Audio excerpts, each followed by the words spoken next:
Hello friends, and welcome back to the Journey Through Yarn Knitting podcast. My name's Rebecca and I'm a knitter and knitwear designer based on the east coast of Scotland. And today I have another traditional podcast episode for you. So make yourself comfortable, grab yourself a hot drink and your current whip.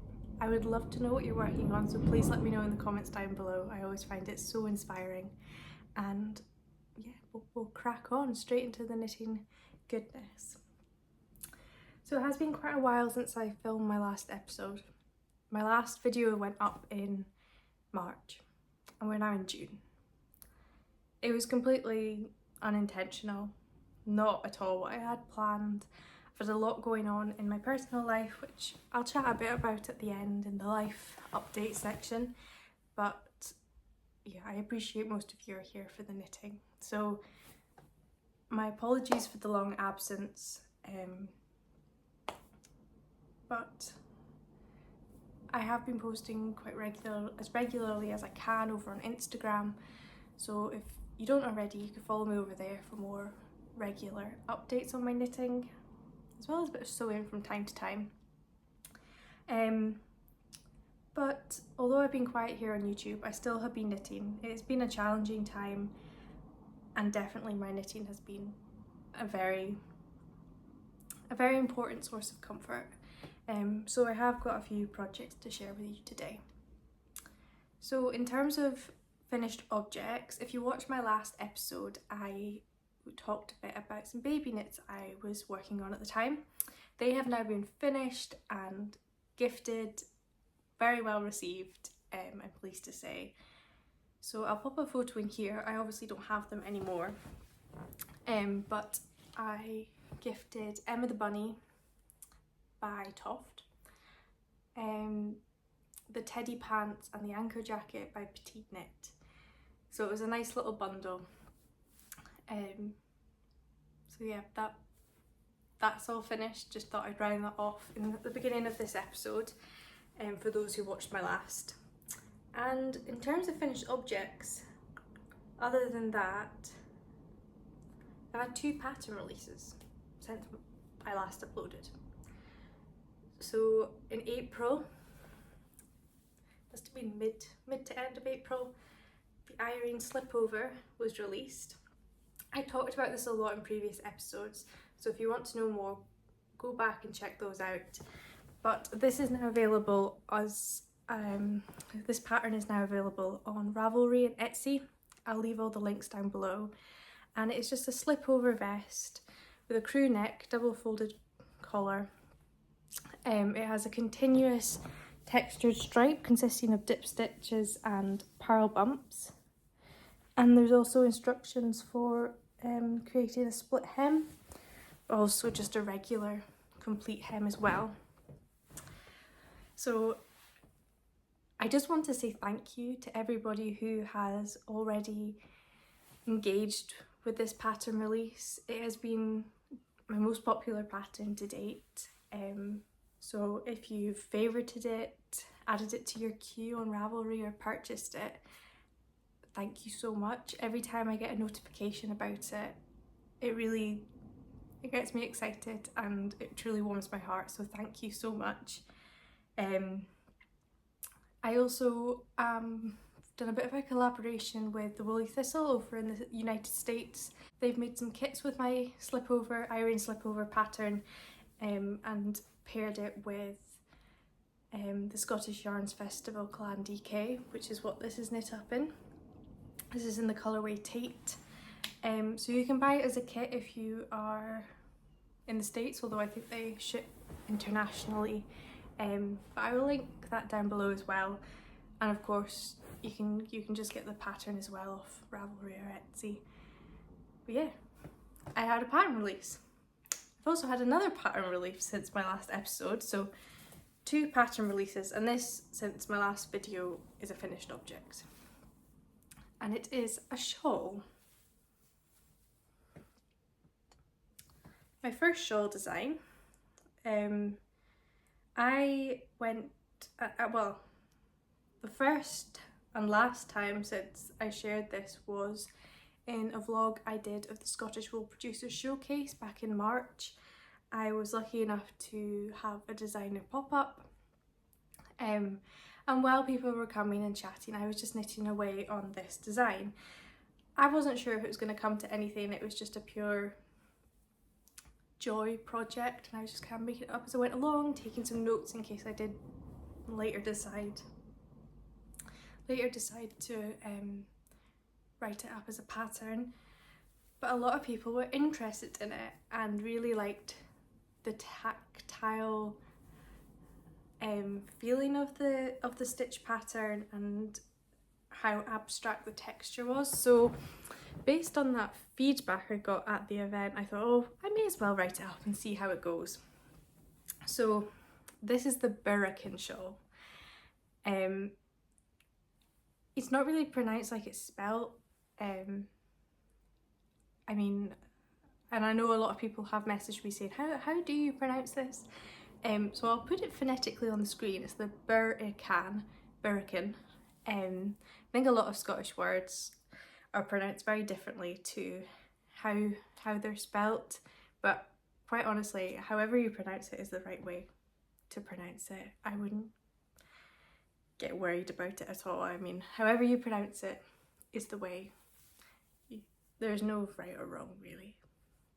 But yeah, this is the Birichen Shawl, and it's called that because we went to visit family in December who live in Birichen, which is in Sutherland, in the Scottish Highlands, and every morning I would wake up to this really dramatic landscape. I'd stand at the French doors, and to my left I could see really dramatic rolling hills, and then you would just turn your head slightly and in the distance you could see water. So there was this constant flowing almost of landscape, and I really wanted to put that into knitting to mark my time and my memory of being in Birichen. So that is what the abstract cable is trying to represent. It's a really simple cable. It's a 2x2 cable. So I think it looks more complicated than it is. I think even if you're fairly new to cables, I would say it's pretty straightforward, maybe quite a good entry level to cables. And it has an integrated I-cord edge. It's a DK weight shawl. I've written it so that it takes 2 skeins of DK weight yarn. Your first skein will be used to work your increase section, and when your skein is done at the halfway point of your triangular shawl, you'll use your second skein to decrease. So the idea was that it was quite an effective way if you had 2 skeins in your stash. Obviously the meterage of the skein will determine the size. I've had a couple of testers who did some fantastic versions. I will pop them on the screen. There was one and it was a half and half, which I really liked, and that is definitely on my list of things to make. So even if you don't have 2 identical skeins, you could do a half and half and use up some of your stash. So this is the Birichen Shawl. So yeah, I now have 3 patterns, my Irene sweater, slipover, and my shawl. And because I've been off YouTube for a wee while and these patterns kind of came out, and if you don't follow me on Instagram you might not know about it. And when I released these patterns I offered a discount code for the release weekend, but obviously if you don't follow me on Instagram you wouldn't have known about that. So for the next week, so from when this video is uploaded to a week later, I'll pop the exact dates in the description box. I'm not entirely sure when this will go up. I'm going to offer a 15% discount code on all 3 patterns on both Ravelry and Etsy. Just use the code YouTube at the checkout and that'll give you 15% off your purchases. or 15% off each product. Yeah, as a way to hopefully make up for my very long absence here on YouTube. I should probably try it on for you. I like to wear it like more of a scarf than a shawl. So there we go.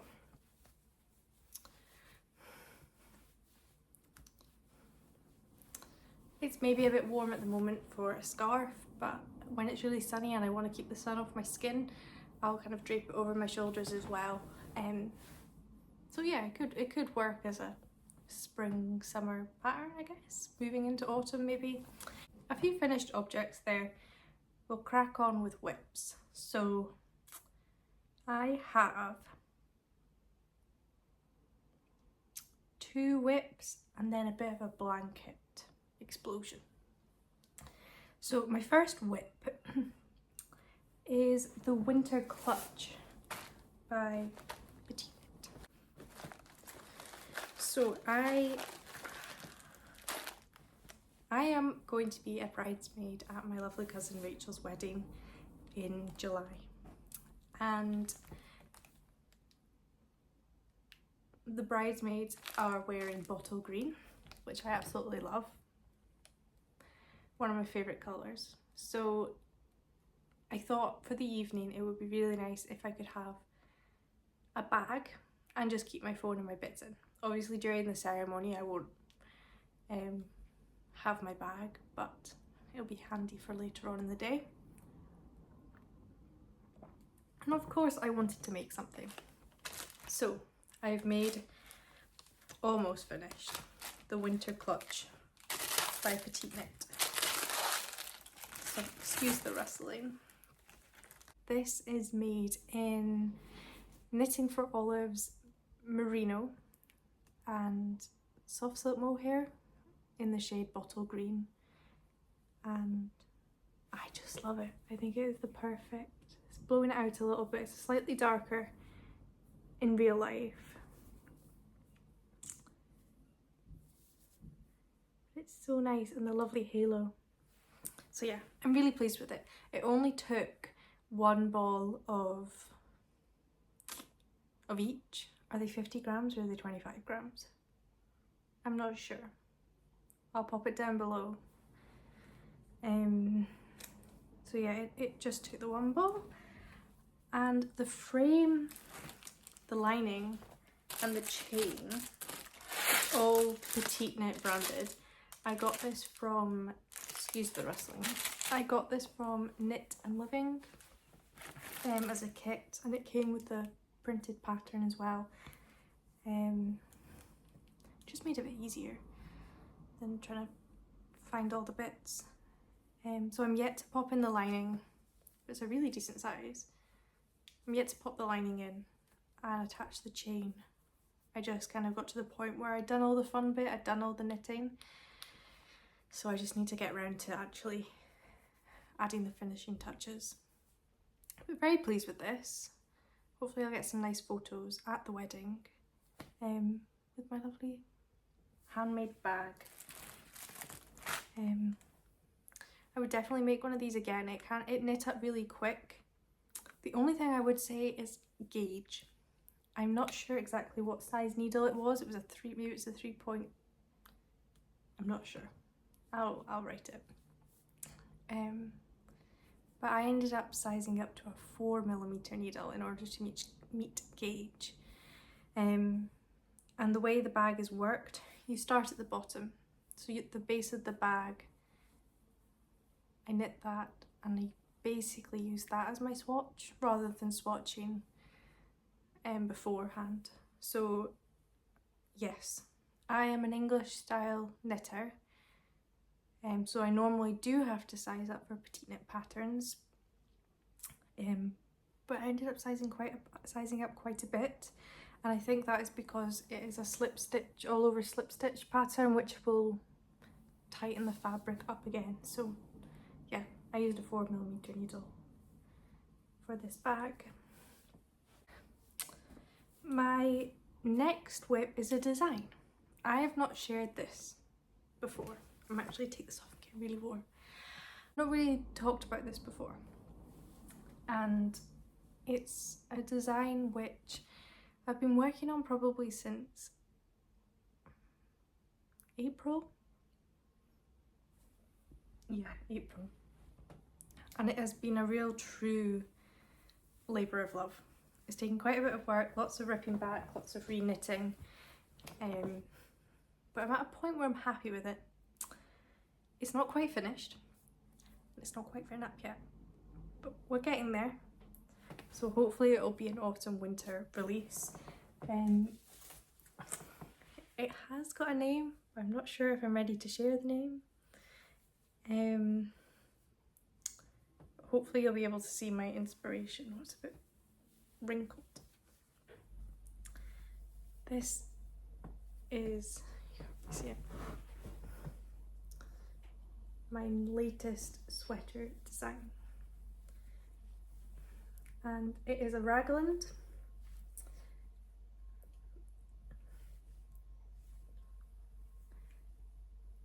A raglan sweater, and then for the body and the sleeves it has this colour work, textured colour work stripe to it. So what to say about it? This I have knit in the Scottish Yarns Festival's Clan DK. For full transparency, I was very kindly gifted this yarn to work on this design. There was no obligation to share or I genuinely love this yarn and I've used it before, and I was really lucky to be able to use it again for this design. And the reason I wanted to use it was for these colours specifically. So it's inspired by a Scottish beach that I love to visit quite often, and so the colour work and the colours that I chose, the idea was that it would be very coastal inspired. So yes, Clan DK, the main colour, this really nice light grey, is the shade Innis. The sand part of it, this like ochre yellow, is Sinclair. The light blue is Bruce, and the dark blue is Gordon. And yeah, so you can kind of see the texture in it. There's a few pearl bumps in there, and I just wanted it to be like a rugged coastal landscape.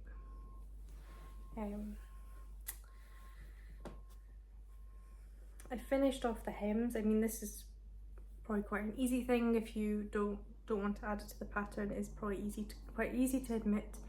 But on the bottom I've added a stripe of Gordon to the sleeve, cuff and the body ribbing, and then it has a funnel neck, which is a new like neckline to me. I tend to like a double folded, but I'll write instructions so that you can easily turn it into a double folded crew neck if you want to. But just something a bit different, something a bit cozier for the autumn winter. And I've put in a band of Sinclair there. So I'm really happy with this design. As I say, it took quite a bit of working, but I'm at a point where I'm happy with it. So I'm in the stages of writing it up. It will then go to my wonderful tech editor who will edit it, and then hopefully not in the not too distant future I'll pop a test call out and I will share that over on my Instagram. But I could also put a post up as well on the YouTube community page as well. So just keep your eyes peeled if you're interested in test knitting this cozy raglan Scottish beach inspired sweater. So my kind of final whip, I've gone back to my blanket knitting.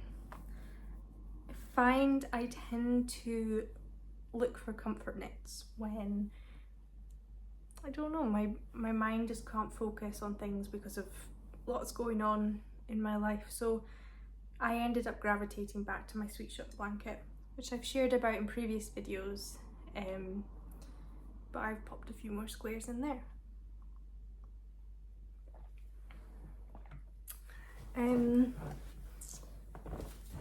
So I now have, oh gosh, I think I have near 30, and I'm going to make the throw size, which is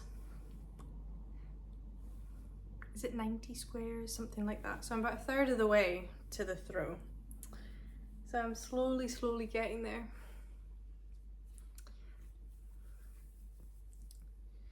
You might recognize these two. This is the Iona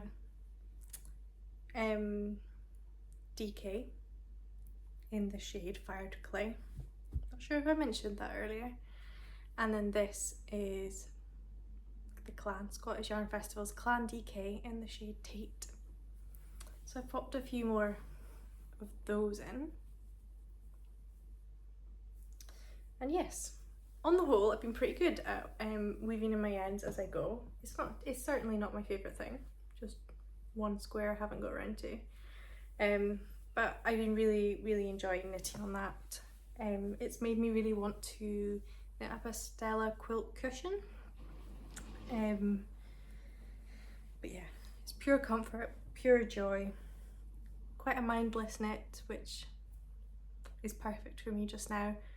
So yeah, would highly recommend that pattern. Nana, if you're watching this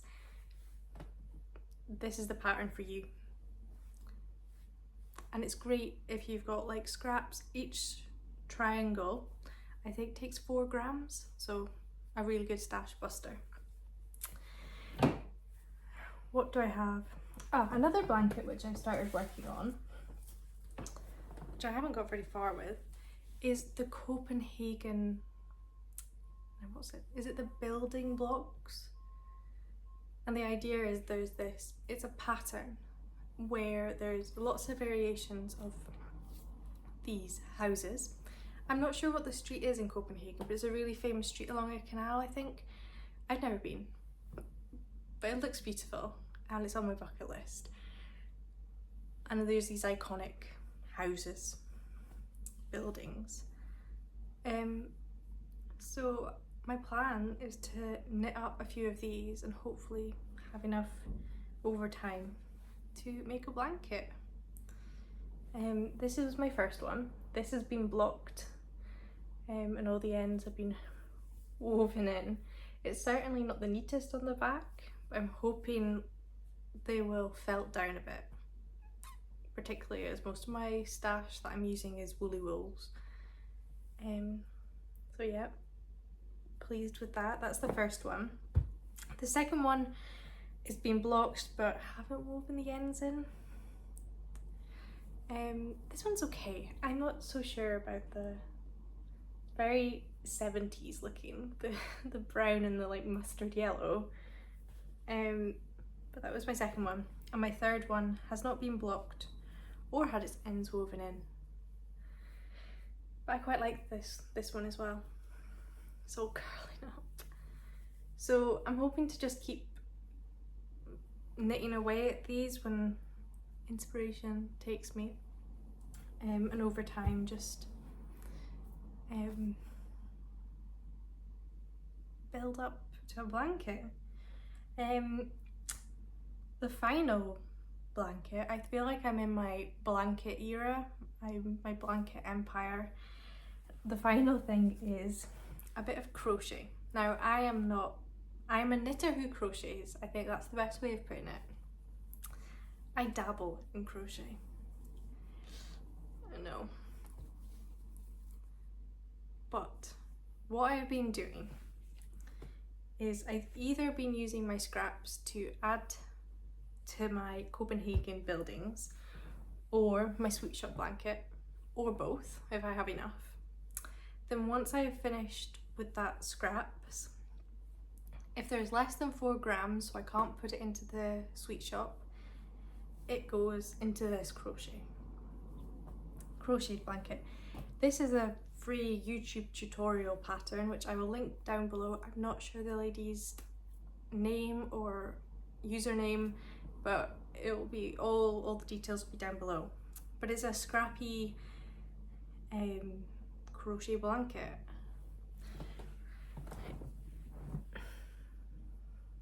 And it's quite a stiff fabric, dense, not particularly stretchy, but maybe that's just crochet.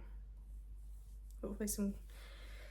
I started, and it's a bit of a strange shape. As I've got further up, the edges have got far neater and it has a better angle on it. But yeah, from here on out, it's a bit of a strange shape, and it is definitely me rather than the pattern. But I'm just choosing to go with it and add in my scraps, and whatever it turns out at the end, it turns out. It's better than throwing all my ends away. So it may just be a blanket that lives in the car, or a bit of a throw around kind of blanket. Not particularly sentimental about this one, whereas the other two I feel are a bit more heirloomy, but this one certainly isn't. So that's what I've been doing with my scraps.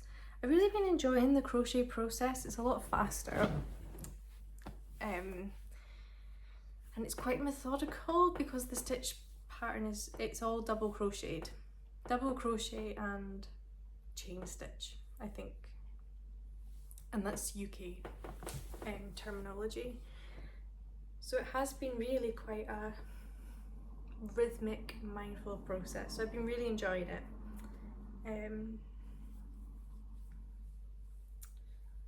Yeah, I never thought I would be a blanket knitter, but these last few months I found it really a comforting, mindless, meditative process. So I think I've been converted to blanket knitting. And then once I've woven those ends in, I end up with scraps, tiny little scrap ends. But no, I don't part with these. These then go in my jar of odds and ends. And then what I use these for is stuffing my toft animals. I've got quite the collection of it, but I have plans to knit some toft creatures, so then nothing goes to waste. We don't like waste here. So yes, everything has a purpose, and hopefully nothing ends up in landfill. So there are all my whips. Yeah, lots of blankets, lots of designs. Acquisitions. On the 7th of June, I went to the Lunan Bay, what was it called? The farm to fiber Cashmere experience. It just recharged my soul. It was such a wholesome day. See the goats, the Cashmere goats they had, and you would follow the process right the way through to seeing the final finished skein of yarn. I am not a spinner, but I think after this experience I kind of want to try spinning. I don't need any more hobbies, especially fibre related hobbies, but I thoroughly enjoyed the spinning. So we met the goats. They were so lovely and friendly. I'll pop some photos. And Gillian explained to us about the process of combing the goats and how they collect the fibre and the different, what they blend it with to make the cashmere fibre go further and make it more cost effective for the consumer as well. Then we had, throughout the day we were absolutely fueled by coffee and cake and really amazing local foods, and the lunch was absolutely delicious. what happened then? Then we saw the process of carding and spinning and how you take the fibre into a yarn. That was with Fred, and then Fred also showed us the dyeing process. So we went into this really cute hut, which in the centre had a crackling fire, and he explained the process of dyeing with natural dyes, which was really interesting. And then we also were given a guided tour by a lovely lady named Carol, who took us up to the Red Castle, which I'd never been to before, but there was so much history about the bay and the castle. It was really interesting. And then after that we had the option of doing a sea dip. I passed on it, but a lot of people went and thoroughly enjoyed it. So overall it was a lovely day. I would highly recommend it. If there's slots still available for June, I would definitely go and check it out, and even if they do it in the future, maybe next year they'll put more on. It's definitely worth going along. There was people in the group who were knitters, some were crocheters, some were spinners, some were just interested in the cashmere goats. So you don't have to have a specific niche of a hobby. It was so broad that people with different interests could tap into it, and I definitely recommend it. What we did come away with was a box of yarn, which was hand spun and naturally dyed. We've got a little leaflet of what it's been dyed with and how it's been dyed. So this was from Luna Bay Farm and Wish You Were Here, which was the wonderful Fred. And there is some mini skeins, which I have been adding to my sweet shop blanket. So I think they're about 5 grams each. No, 10 grams. My apologies. 10 grams of DK hand spun naturally dyed yarn. So yeah, they're very special, and it's really nice to have a nice token of the day. And the idea that I'll knit them into my sweet shop blanket, it'll be a core memory within there. So that was the Luna Bay Cashmere experience, and at the event I also picked up the latest edition of the Journal of Scottish Yarns. This is the Spring Summer 24, it's issue number 5, and there's some gorgeous patterns in here.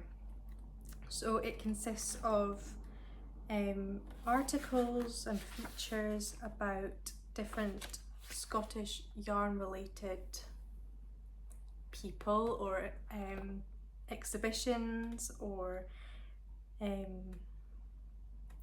yarn brands,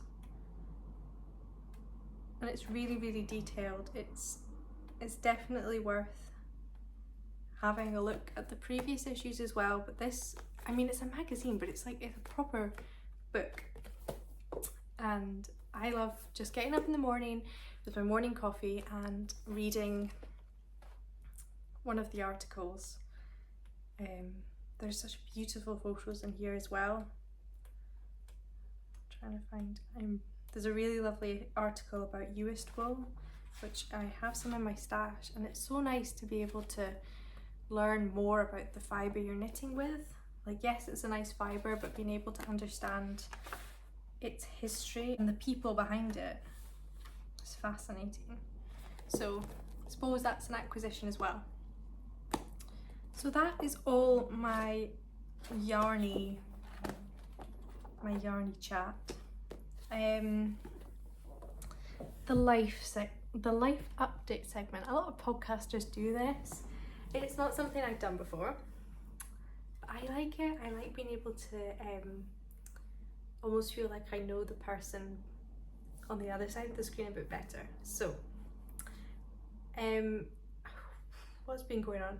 I've had a lot of big changes in my life. I I was at university studying for a degree on the career trajectory for something which I suppose I perceived as a very stable, and I guess it was, a stable career. Ultimately in the latter part of it, I became unwell physically. It wasn't really good for my mental health, and it was really taking a lot from me, both mentally and physically. So I made the really difficult decision to step back from my degree, leave university, completely pivot what I was going to do with my life, and go down a completely different path, but something which actually brings me joy and happiness, and I feel fulfills me. As hard as it was to leave something perceived as stable, through that process and that decision making process, it really helped me to reflect and think about what matters to me most and what my priorities in life are. I mean, we're not on this planet for very long, and I think if something is costing you your health and or your happiness, ultimately it's not worth it. It's really not worth it. And it's okay to change your mind. It's okay to reevaluate, rethink. It's okay. And I hope watching this,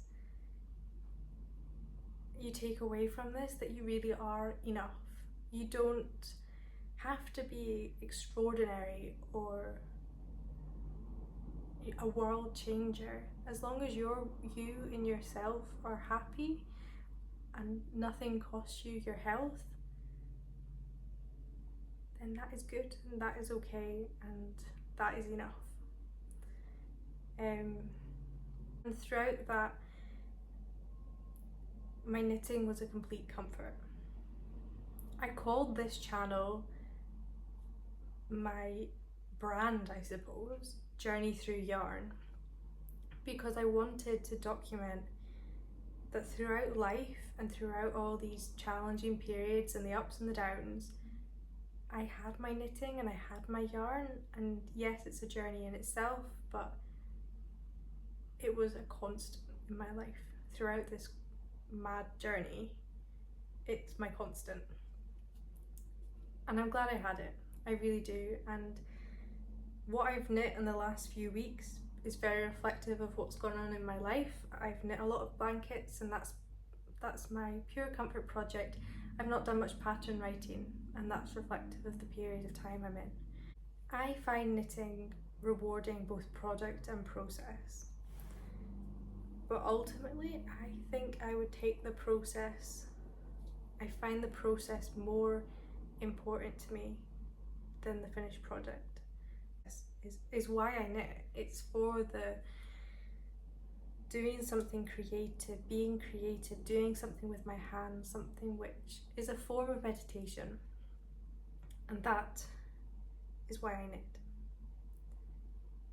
For the comfort and the meditation and but quite honestly, if my knitting can be, yes, it can give me headspace, it can clear my headspace by doing something quite mundane, just garter stitch squares, but at the same time, if I want to distract myself almost, or really get into a project, doing something like colour work, which requires a lot of concentration, and if that's what I need, then that's what I'll do. So I think knitting's really versatile in its process from that perspective. I would love to know, if you're a product or a process knitter, what knitting does for you. Does it calm your mind? Does it distract you? Is it you like doing it and you gift everything that you knit to others and that fulfills you? I would love to know. Yeah, so a brief life update segment. I feel like I'm in a good headspace now. I'm back to filming my videos. I feel really motivated now to write up that coastal sweater pattern. So yeah, things are looking good. Things are moving forward. Thank you for being here. Thank you for giving me so much of your time. It has been a bit of a longer video than I would normally film. It's just been such a big gap in uploading, but thank you for your time. I really appreciate it. I feel like I found my people, and this like small community of us here on YouTube and Instagram. It's a nice place to be, and it's a lovely part of the internet. So thank you very much for being here. Thank you for your support. I'd love to continue the chat down below, so drop me a comment, like the video if you've liked it, and subscribe if you want to be informed of when I upload again, which will hopefully be soon. Hopefully will be soon. But yes, and the discount will run for a full week for my patrons as well, for 15% off. But thank you again for watching. I hope you have a lovely week, whatever you're up to, whatever you're knitting on, and until next time, bye.